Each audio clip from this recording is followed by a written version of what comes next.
السلام عليكم ورحمة الله وبركاته. اللهم صل على محمد وعلى آل محمد وعلى أصحابه الميامين. مرحبا بكم في هذا الدرس الجديد المعنون بمعرفة الله. كالعادة أبدأ إلقاء الدرس باللغة العربية ثم أترجمه إلى اللغة الفرنسية.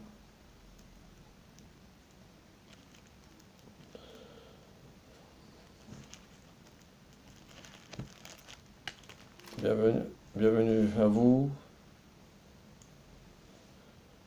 Comme d'habitude, je donne ce cours en langue arabe, puis je le traduirai en langue française. Le titre du cours est La connaissance d'Allah.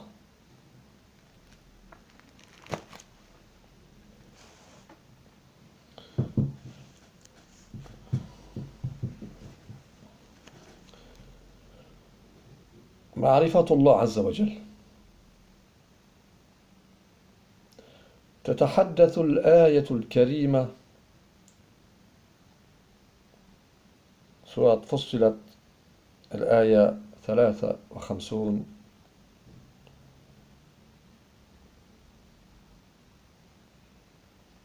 عن وجود طريقين لمعرفة الله عز وجل يصل الإنسان من خلالهما إلى الإيمان بوجود الله من خلال استخدام أداتي المعرفة لديه، أي الحس والعقل. يقول الله تعالى في محكم تنزيله: سنريهم آياتنا في الآفاق وفي أنفسهم حتى يتبين لهم أنه الحق أولم يكف بربك أنه على كل شيء شهيد. الطريق الأول التأمل في الآفاق.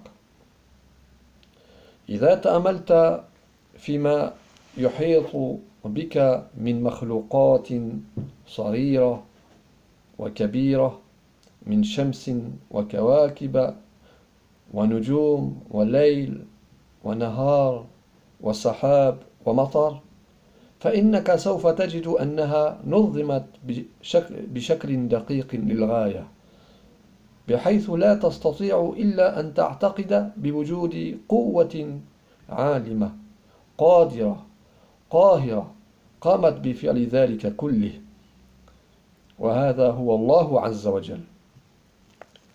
وقد وردت آيات أخرى في كتاب الله عز وجل تفصل هذا الطريق وتشرحه لنا، منها قوله تعالى: إن في خلق السماوات والأرض واختلاف الليل والنهار والفلك التي تجري في البحر بما ينفع الناس وما أنزل الله من السماء من ماء فأحيا به الأرض بعد موتها وبث فيها من كل دابة وتصريف الرياح والسحاب المسخر بين السماء والأرض لآيات لقوم يعقلون. صدق الله العظيم. إن التأمل في الكون المحيط وما عليه من تنظيم يدل على أن هناك خالقا أوجده، وهذا الدليل يطلق عليه دليل الآفاق. يقول الله تعالى: أم خلقوا من غير شيء أم هم الخالقون أم خلقوا السماوات والأرض بل لا يوقنون سورة الطور الآيتان 35 و36. الطريق الثاني التأمل في الأنفس. لو نظر الإنسان إلى نفسه فإنه سوف يدرك تماما أنه لا بد له من خالق أوجده لأنه يعلم يقينا أنه لم يكن موجودا ثم وجد فهو إما أن يكون قد وجد من دون علة ودون سبب وهذا الأمر لا يصدقه عاقل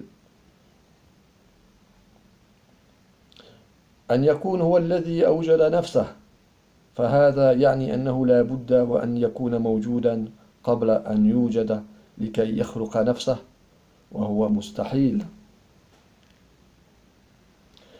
أن يكون مخلوقا لخالق أعظم منه منزه عن كل صفات المخلوقين حي عليم قدير وهو الله عز وجل وهو الاحتمال الصحيح استنتاج من غير الممكن أن يكون الإنسان قد وجد من غير علة أو يكون أوجد نفسه لأنه مستحيل أيضا فلم يبقى إلا أن يكون هناك خالق أوجده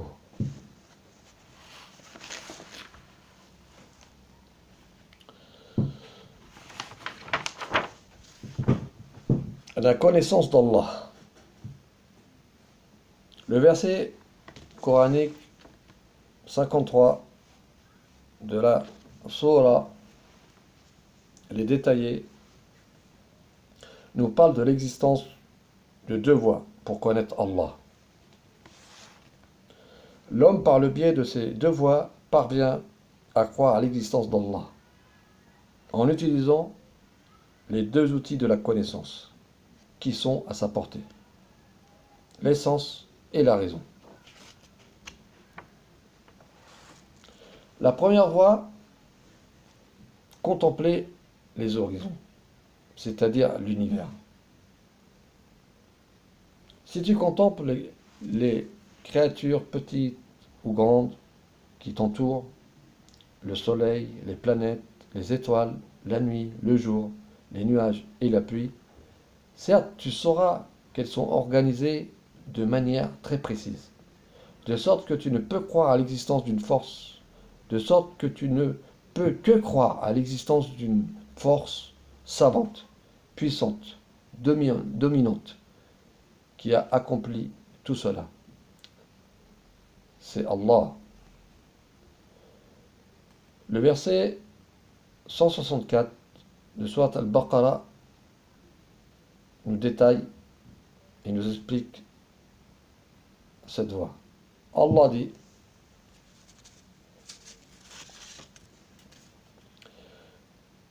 certes, dans la création des cieux et de la terre, dans l'alternance de la nuit et du jour, dans le navire qui vogue en mer chargé de choses profitables aux gens, dans l'eau qu'Allah a fait descendre du ciel, par laquelle il rend la vie à la terre une fois morte et y répand des bêtes de toute espèce.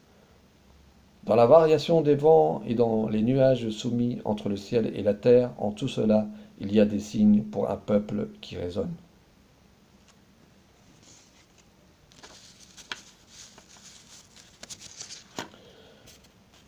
J'avais cité à la Sourate Fussilat, les détaillés, que je n'ai pas traduit. Nous continuerons à leur montrer nos signes aussi bien dans l'univers qu'en eux-mêmes, jusqu'à ce qu'ils reconnaissent que le Coran est bien la vérité. Ne suffit-il donc pas que ton Seigneur soit témoin de toutes choses?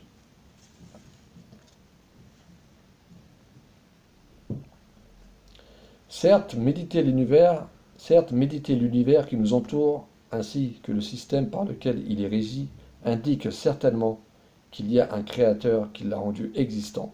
Cette preuve est nommée la preuve des horizons, la preuve de l'univers. Dalilul afaq en arabe. Littéralement, al-afaq signifie les horizons.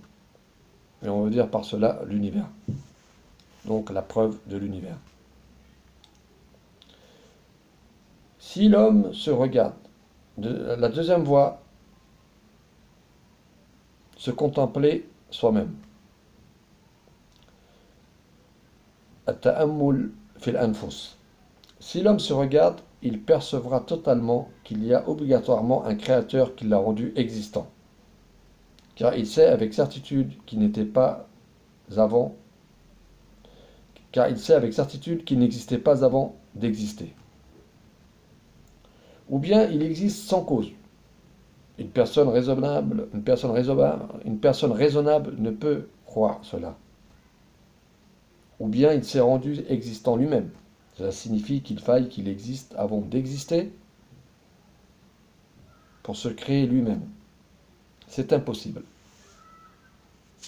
Ou bien qu'il soit la créature d'un créateur plus important que lui, exempt de tous les attributs humains. Vivant, sachant, vivant, savant, puissant. C'est Allah. C'est l'éventualité correcte. Conclusion, il est impossible que l'homme fût créé sans cause, ou qu'il s'est rendu lui-même existant. Il ne reste qu'il n'y a qu'un créateur qui l'ait rendu existant. Ce créateur, bien sûr, c'est Allah. Barakallahu fikum ala husni mutaba'atikum wa ad'ukum insha'Allah ila darsin آخر بإذن الله. السلام عليكم ورحمة الله وبركاته.